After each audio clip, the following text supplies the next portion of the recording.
as Manny mentioned, we're going to discuss a little bit about some of the design influences. I'm going to hopefully touch base a little bit on some key inspirations, a little bit on the design process, how we kind of roll in everything from style categories to trend spotting to inspiration, and then kind of more specifically get into how fashion has kind of rolled into all this. So it's not always an obvious connection when you think of faucets or you think of toasters or something like that. You don't typically think fashion as well, but it's something that hopefully by the end of this, you know, we'll be kind of thinking, yeah, it does make kind of a little more sense now. So hopefully we'll tie some of that together. You'll soon guess, much to the dismay of our PR people and marketing folk, I don't follow a script, so I may jump around a little bit, move here and there. If I say something confusing or backwards, you know, just catch me afterwards, or I think we'll have a little time at the end to do some question and answer sessions, so we'll jump into it. And the way we look at things from our design perspective is we will break things into these style categories. We kind of look at these style categories as being somewhat static in nature, is that they always exist. And what we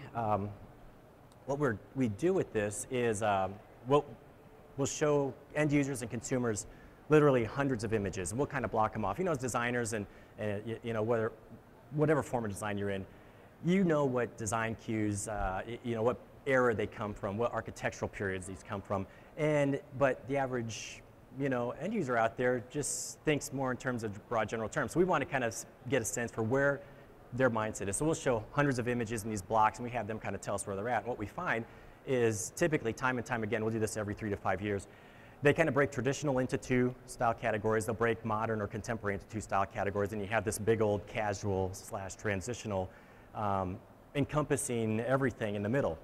So you can see the here in the upper left, you got stately. Really quick, you kind of think of it's very period, it's very authentic, it's very ornate. Think Greek key motif and acanthus leaves running up the sides of a column. So it's incredibly detail oriented, whereas traditional is kind of more, think of your country or your cottage. It's got detail, it's got some ornamentation, but it's just not as overblown and full out period.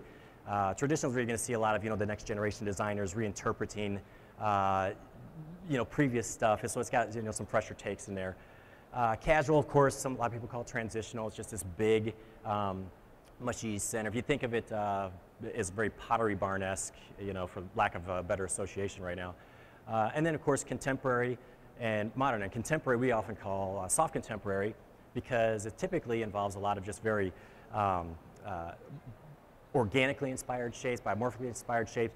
They're all forms in this that typically look very easy to clean, easy to wipe down. There's not a lot of beads, baubles, details, but it's got curves to it. It's got you know, some interest in that standpoint. And you'll often see, you know, forms paired with straight lines and clean edges and so forth in a lot of these instances. But a lot of times people will see that and they'll say, oh, that's contemporary, or you know, because it's got a softness to it. And then you've got modern, which those are typically all the images. It's the stuff that's very geometric of nature, you know, just very rectangular, angular, cylindrical. You know, they'll look at that and they're almost, oh, that's modern. That's really far out. That's something kind of crazy. So these style categories are something that are just always kind of there, and so we're always kind of working within. That's kind of like the palette, the plate that we're working off of, and it's the trends. Then really we use that provides the flavor. We do trend reports every 6 months, and that's kind of what provides the flavor. You got all of the next generation designers coming up. You're reinterpreting things in different ways. You're looking at what's happening all over the world.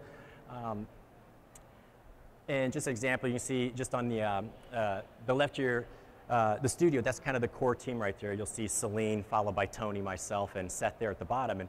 And we'll travel all over the world. Go to a whole bunch of different shows, and virtually none of them have anything to do with plumbing products whatsoever.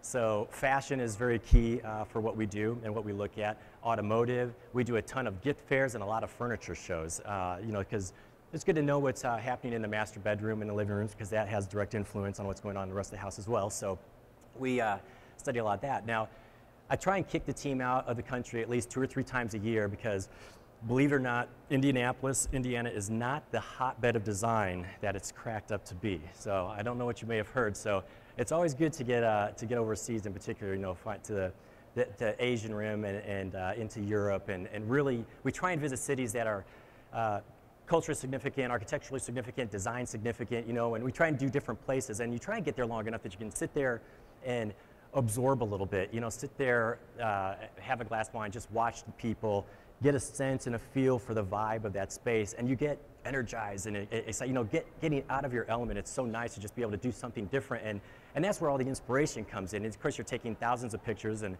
as many pictures as we can take, we can't cover it all. So we partner with like one of the best trend spotting firms, in the U.S., Sphere Trending, and those guys do nothing but travel 24/7 the entire year. I don't know how they do it, and they'll put together all of their images, and we'll kind of we'll work with them with our images, and we'll get down to these like 400 to 600 slide long trend reports. And basically, we always find there's about 4 to 6 major trends that have any real influence in North America, is where we're primarily, you know, looking to affect. So with that, we try and project these things out like 12 to 18 months. For us, that's kind of a typical lab suite, getting a lab suite out in 12 to 18 months. Kitchen suites are a little quicker, but you think of the sheer number of SKUs you find in a lab suite, it's usually about 12 to 18 months.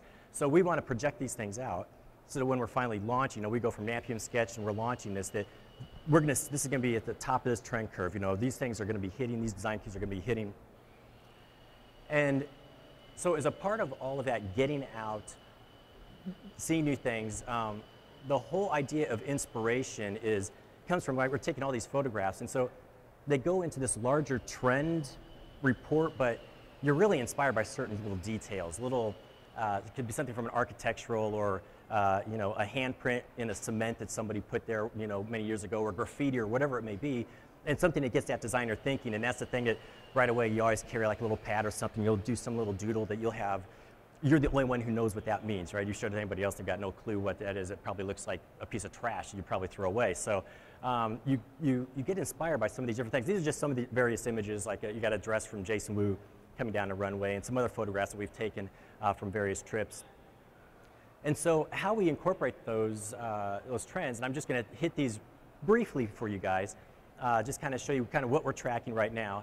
And we've condensed all these, you know, 500 slides essentially down to these trend boards. And we'll do these even at the studio. We have all of the latest stuff we're working on currently, we're getting ready to work on. We have these trend boards up. And it's just to give you a quick sense, a quick snapshot of the colors, the textures, what types of patterns you might be seeing, what types of materials you might be seeing, you know, just in a quick glance. So with natural accents here, you can kind of tell it's a lot of neutrals. You'll get some muted colors. It's really very textural in terms of the forms are very biomorphically inspired, and you get a lot of these very earthen materials and textures throughout the products. And you'll see how we'll translate some of that. So this one was actually from the natural. It was we were doing these very organic forms and shapes with this particular spout.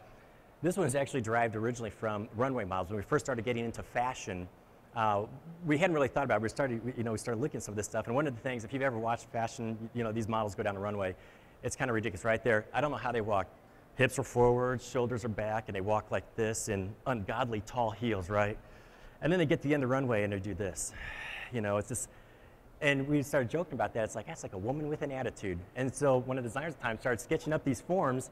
And if you look at this particular model, this midsection is actually, it's all shifted forward, it's asymmetric, and so it was all, that's what was the running theme for that model. It's like, it's like a woman with an attitude, you know, it's got the hip forward, but we had trouble with the handle. Like sometimes those small details, we couldn't get the handle to quite work. So I'd come back from a gift fair, a big one, what was it? It might have been at the Javits Center in New York at the time, and we couldn't do, Inambi was there at the time, this was years ago, and they, you know, they had those twisty vases you can see up there on the screen, and at the time they were like, the thing, like they're winning design awards. I'm like, yeah, it's a vase, but they're really cool and they're pretty interesting. So I brought back a bunch of literature. The designer was there. I sat this stuff down when I got back from this trip, and the next morning she had that handle on there, and it was perfect, right? She just took that sight line that went down and under and wrapped it up the handle to a little quarter turn twist, and it was perfect. It set it off, and the very first prototype, that didn't change. That model did not change from the very first prototype that we made. It was one of the few that we actually didn't have to tweak that much. You'll see, Vuela, this is one we just launched. This was inspired a lot by some of the swan shapes. We're going through this whole birds are, you know, a lot of the nature-inspired types of things, especially these long goosenecks. You can imagine you can find a lot of inspiration in nature. And this was an exercise where I threw it out to the team at the time. Imagine yourself that you had to design a kitchen faucet. We did a lavatory project and a kitchen project and said, pretend like you're never going to see this in all chrome or in all one color. You know, force yourself to think of it in terms of you got to break this up. Because personally, I hate split finish models. I hate chrome, brass, chrome, brass, chrome. You know, it's always an afterthought, and it just it burns me that, you know, a lot of builders will actually sell that as an upgrade because I just can't stand it personally. So I'm like, do something that's different from a split finish, and we started getting these really cool forms. They're very organic in nature, but forcing, of course, our manufacturing guys hate us when we do this kind of stuff because now you're talking about compound curvature on hydroform spouts with spring back, and they're having, and you know, we like to see a bead of sweat on our manufacturing and engineers, you know, upper lips, and we show them some of these things. You'll see the water rings forming. Yeah, it's you know, you've done a good job as a designer at that point. So, but you get these beautiful, you know, we've always viewed these things as functional sculpture, right? 95% or more of the time, these things are doing what? They're sitting there idle. They're not being used, right? They're, you know, so you want them to be this, either a centerpiece of that room, or you want them to help pull that whole environment and that whole space together. So we really try and look at that, and as we split these finishes up, you really started, you know, achieving some of these forms that really kind of started speaking to that. So the next one we're looking at was this modern reflection. This is when there's a lot of that whole sense of optimism. You're getting the pops of color within this one. Really a celebration of man-made objects. There's something that can be inherently beautiful in man-made objects as well as you know, in man-made materials. And you have products like this, Soderna. It's just a complete appreciation for the crisp, clean lines. But the one things we like to do is add a bit of glass to it. You know, glass is an earthen material. It's silicone. It's something that has a nice touch. It adds a little bit of visual depth. You can do some things in terms of how you can, you know, frost it, make it translucent, and give it some, you know, little punch that, again, it just helps set this, set the model apart. And then part of this trend, you see a lot of color blocking, especially lately within not only fashion but interior, but you see this color blocking. So we'll do some things like that. So this was an exercise where we brought out the, you know, the black and the white, and the red is one of those interesting colors. Everybody's like, why'd you do red? And you start thinking, it's pretty obvious after a while, because you look at the real high-end kitchen stuff out there, the Boffys, the Pogue and Pulls of the world, everything. You got this, what's one of their signature colors, right? This red, right? Wolf's knobs on their appliances, a red. You look at a lot of mid-century modern influences with this as well. There's always a red. It's like any countertop appliance maker, you know, Sunbeam, whoever, they've got a red in that collection somewhere, and it's been there forever. You know, it's just one of those staples. And the other thing is, like, in the flyover states, you know, it's tough when I speak to groups on the coast, you know, that, you know, Chicago's not just a layover place, but there are actually people that live in between the coast. And once they get over that shock, you realize you can go into some of those, you know, lower states, and you can go into some of those, and a lot of those kitchens are very country in nature, some of that traditional. So you can kind of think, you know, red and white checker, you know, is very prevalent in a lot of these things, or blue and white checkers, punch tin, chicken wire, you know, that kind of a feel, a motif in a lot of these kitchens. So red kind of hits so many of these different areas that it's not as strange as you would think that you'd want it for color. Somerset, we named this kind of after a region. It's in southern England. It was very, very rural, very quaint, very country. It was kind of an interesting collection because this one has you can get a sense for the, you know, kind of the colors. It's very warm, but you got some hints of, like, almost, this is kind of where a little bit of the Art Deco now lives. You know, they're used 10 years ago. Glam was huge. We had huge trends just completely devoted to nothing but Art Deco and nothing but Art Nouveau inspiration and all. And now it's all kind of filtered into some of these others. So this is where you'll find a little bit of the deco living at this point. And Charlotte was derived out of this one. So this is, again, part of that exercise where I said pretend like it was never going to be seen as a single finish. And this was one of the things we got. You can see the handle. The genesis for this was just looking through a lot of deco-inspired images, and it's just that that stylized seashell motif on the handle blade, and that was really what started it all. And then we developed everything else. It was to be very slim and sleek and feminine in nature, and something that was, you know, that's kind of been a driving trend for the last 10 years too, where everything's been getting much more diminutive and a little bit sleeker and a little bit slimming. And then Cassidy, you'll notice this has a picture in the upper right-hand corner. We'll go to the library. We do a lot of research online, obviously, but you go to the library and stuff, you'll get these books of, old prints or, the old Sears and Roebuck catalogs, or you find like old advertisements. We had this book full of these advertisements. We came to this, it all had to deal with fashion and women's fashion, but it's all from like 1800s, early 1900s, all that. And we saw this ad on the corset, and we got to joking and talking about, it's like, my God, how uncomfortable is that looking and everything. And then before we knew it, by the end of our little session, the designer was playing, she had this, what about that whole idea of just cinching this in the middle, and you start having this, come up, you cinch in the middle, you expand back out, like, so it's just kind of this direct, it's kind of weird, who would have thought like a corset would kind of inspire a direction, and that's where this whole suite just would end up taking off from there. So you can kind of see that belt line that's right in there is what was driving that whole series of product. And we got layered elegance, which this is, again, you got some color here. Sometimes tends to be more muted. You get lots of cool patterns, lots of eclecticism, a lot of Art Nouveau influences in here, very feminine in nature. You'll see some really bright, prints and floral patterns in particular. And one of the things we have in here was, and you can see, there's an image of this beforehand. And on the left-hand side, kind of in the middle, you'll see the spiral wrought iron. This was born out of one of those trips. We did a Paris-London swing. And we got back, there was several of us, and we always throw our images out. You print out as much as you can, because it's fun to just see them laying out, so we can kind of categorize them. We start going through our heads, and like 70% of them were all just wrought iron stuff. Whether it was the work on the doors, around the windows, all the fences and stuff. And this was a shot. There was like a soft curve, lasted about 2 blocks, and it was a tall fence. I got up my buddy's shoulders, and I took that image, kind of shooting through. And when we got back, that was what was the inspiration then for this particular laugh product, Virage. So it's just a simple J-spout, but it's got this quarter turn twist as it wraps over. Again, this is one of those that made manufacturing. You wonder, how come nobody's done this before? It seems so simple. And you quickly found out why nobody's done it before, because it's a rough casting, and they've got it takes guys and gals with forearms the size of my thighs to, take those castings and buff them, and they got to be just precise, because if you sneeze or lean too heavy or far back, those lines walk, and it's so easy to tell. So, but they end up figuring out how to do all that stuff. So I guess if they didn't want to keep doing it, they wouldn't figure it out. RSVP is one. Upper left-hand corner, this was another one of those times we had a whole book of Urte prints, just old posters, a lot of fashion stuff that was being done. And you can actually see, this is one of the most direct correlations of from a faucet. You can see that gown coming out, growing out of the ground, into the hips, to the waistline, up into the torso, and then the spout is actually that, the hand draped over with that. So it's a very direct correlation. And then we topped it off with the Swarovski crystal and the Murano blue glass. So just had some kind of indirect, strange ways how fashion would influence, whether it was a corset or just old advertising, stuff like that. And you typically don't think of product design, being a part of fashion. One of my favorite quotes is from Coco Chanel. She says, "Fashion is architecture; it's just a matter of proportion." And I always remember, I remember when I first read, like, really?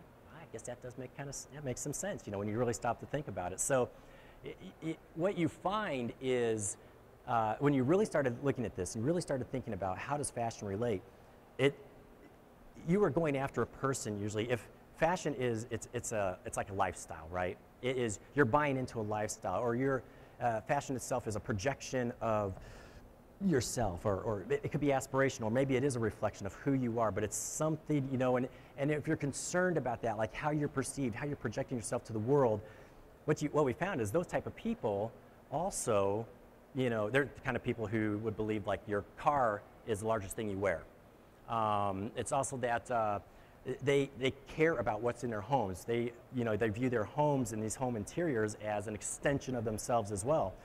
It was fantastic, because the more you dug into this, you realize they're also very educated in terms of a lot of the design lingo and everything, and they cared about this, and they tend to spend a lot more money on their homes than, say, your average technophile, the early adopter who has to have the latest stereo equipment, all this, they'll spend the money on the technology, but really maybe not a lot else. Or the art person, somebody's more art-centric, they'll spend more of the money, but maybe not a lot on the rest of the home. But the person who was into fashion, understood that, and lived that lifestyle, and they they cared about their home, you know, and what that presented to the outside world as well. So we talked about, you know, some of the inspiration and trends, and I'll kind of relate a lot from here on out to kind of the experience that we've had with Jason Wu. We've been a partner with Jason Wu for quite a few years now, and I didn't know anything, you know, like what was the whole fashion design? What, you know, how do you go from nothing to a dress or to a gown or to some piece of garment? And it's the same thing. He had no idea, how do you do something out of brass and copper and,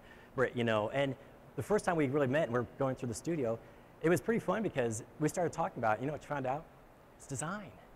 The process was the same. He'd get inspired, he'd do trend work, he'd do all this stuff, he'd do some little doodle of a sketch, and then he'd refine it a little bit, and then we'd do prototyping and stuff, and it's the same thing that we do, you know, as you're just doing with garments, you know, we're just doing it with products. It could be blenders or toasters or a skateboard or whatever, but you know, the process is the process. It was kind of fun because I never really thought about it, he never really thought about it. It was kind of fun. You realize, you know what, the design process is what it is. So you share a lot of those same things, and so the inspiration comes from anywhere. So you just find that you're looking at a lot of the coolest things, you know. You go to the same art galleries, you go to some of the same shows, you go, you know, and you're just some of the details that you look at, whatever hits you, whatever is kind of strange and out there, that may be the detail that creates that next product or that next garment. The audiences are similar. I kind of spoke to this, right? Those people know the lingo, they know what you're talking about, they understand the whole connection between that it is a lifestyle, it is you're wanting to project who you are to the rest of the world here. And you also find that the media who speaks to this group speaks, you know, who we're trying to get to, the fashion and the home decor. It's all become one now. You know, it's not, you found that there, with all of the proliferation of, you know, the television shows out there and the periodicals that are out there, that it's no longer separate buckets. They are all kind of one, and it's all talked about. And with the increased speed in manufacturing, you know, what we can, these guys can turn things around really quick. So now it doesn't take, you know, it used to be stuff that went into home would take 20, it had to be there 20, 30 years because it just couldn't retool something really fast, you know, or it's, you know, nowadays you can. You know, the materials are different, the technology is different, everything has been so much sped up for us manufacturers that we're able to actually churn things out much faster than we ever have been in the past, and it's only increasing. So that's even brought that whole idea of fashion, people being able to swap out, you know, change interiors even quicker than, you know, than it ever has before. And then in the end, you find out kind of the basic thing, you kind of lose sight of it, is like, whether it's a garment of some sort, a pair of jeans or whatever, there's got to be an element of functionality to it. You know, granted, you can see some crazy stuff on the runway that you could ever imagine seeing on the street, you know, or at a dinner party or doing something like that. You can see a lot of products that are on the shelves. You're like, who buys that? That's just the worst thing I've ever seen, you know. But in general, really what you're speaking to is this whole idea of right, that emotional connection. Whether you're buying a toothbrush or you're buying some couture gown, it's all about that emotional, you know, that trigger, the pursuit, there's something satisfying, right? Humans have this need that always drives you to want something that's maybe a little new or a little better, it's going to improve my life a little bit more. There's always something there. Typically, you don't absolutely need it. You can be perfectly fine without it. You can live without it, but there's something there that continuously drives us as a species to want that. And you find that connection, whether it's in fashion or product, is there. So we started the collaboration with Jason, and up to that point, you know, we worked for several years, and we were just using it as more of a trying to bridge that gap, like trying to do things like I'm talking about here. How does fashion relate to faucets, that kind of thing, right? So we finally got to the point where, like, well, let's just, we need to do kind of a full-on collaboration. We had done a series of lavatory faucets. We knew we kind of wanted to do maybe a powder room or something. Jason was expanding into, wanted to expand into the home, and it just made perfect sense. You see a lot of fashion designers are expanding into home. It's a natural progression of the expansion of their own businesses. You know, from Vera Wang to, you know, Calvin Klein, everybody's doing, you know, from flatware to plates to furniture to whatever. So you'll see, we thought, well, we've got to do something. We'll get together with Jason and work on this. And so we had this faucet. He loved this faucet. We were down. First time we saw it was like a rough prototype. It was like this mucus-colored SLA thing. And he goes right to. He's like, oh my God, I love that. So cool. You know, the handle kind of worked different than what he was ever used to seeing. And his aesthetic, especially in his home interior, was very clean, crisp, minimal, modern. You know, very a nice timeless nature about it. Kind of like his style in general. And so we thought, okay, where else can we bring it? So I said, let's do all the accessories. We'll do, throw the Katie bar the door, whatever we want to do. We can do some different things. So I said, send me a trend board. Send me an inspiration board or something that we're thinking. Let's see how we're tied in. And so it's like, okay. And so a couple days later, I get a trend board of all of this Baroque imagery. And I'm like, Jason, you did see the faucet we're doing, right? It's modern, minimal, clean, and it's all this Baroque imagery. But at the time his collection, I can't remember which one it was, I think it was back in 2011. It was all, one of the collections was based on a series of photographs by Robert Polidori. And this series of photographs was all based on the renovation of Versailles. So it was a really interesting collection of photographs because it was like opulence meets ruin, and this really crazy juxtaposition of these two completely different states. And that's what this imagery was, a lot of black and white, a lot of this Baroque nature, a lot of this very period looking pieces. And I'm sitting there scratching my head. I didn't know what we were going to really do with this. I'm like, oh, great, crazy designer gives us something completely different. But at the time when on a team, she started sketching up these little rosettes. And she's like, what if we did some of these? And so we started, and instantly showed it to Jason. He's like, I love it. That's perfect. Let's do it. So that back plate on those accessories, that little rosette, and it's just like a back and forth. A couple of visits to and from the studios, and it was we finally dialed into this where we were at. Now I'll show a quick video here of kind of the culmination, the collaboration, where it would be Jason and I kind of discussing a little bit of that process. And the background, what you're seeing is going on is we did a whole photo shoot. We took an entire day to New York, and he had control of the entire the print ad campaign with this. And so you'll see him, doing all the behind the scenes stuff as we're doing all this print work.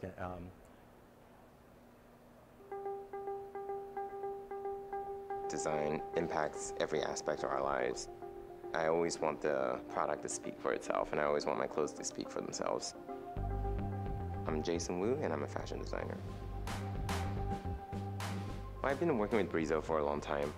They've really nurtured me as a designer. So it felt like a natural next step for us to collaborate on something interior design related. Brizo's kind of unique from a brand perspective because it's pretty much designer driven. We viewed the things that we do as functional sculpture or jewelry for the home. Jason was just like an absolute natural fit. It was very different than fashion design, collaborating with an industrial design team. The technology is actually a completely new concept for me. You'll have this handle which has a unique pivot of 45 degree, which will control that temperature and the volume for you. Touch it and it'll turn on, touch it and it'll turn off. You can get close to it and it'll turn on. We call that proximity. We'll do things that are evolutionary with elements of surprise. The accessories are eye-catching. The chrome or the brushed nickel with that matte black really sets the line apart. I really wanted to theme the whole collection around this Baroque flower. That to me was quite beautiful, elegant, yet subtle. As a designer, I always want clothes to not only look beautiful on a person, on a model, I want it to move beautifully. Manipulating water, it's about fluidity in design and movement. So the process, whether it was product or fashion, really was quite similar. He's working in needle and thread, we're working in welding and, and brazing. It's just fun to finally see this coming to fruition.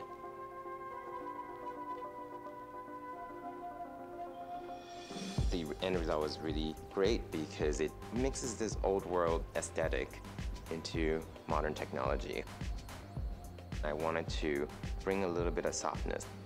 You don't think of that when you think of metal and faucets. It was really interesting to apply my vision to a different aspect of design, especially interior design, which is something I really love.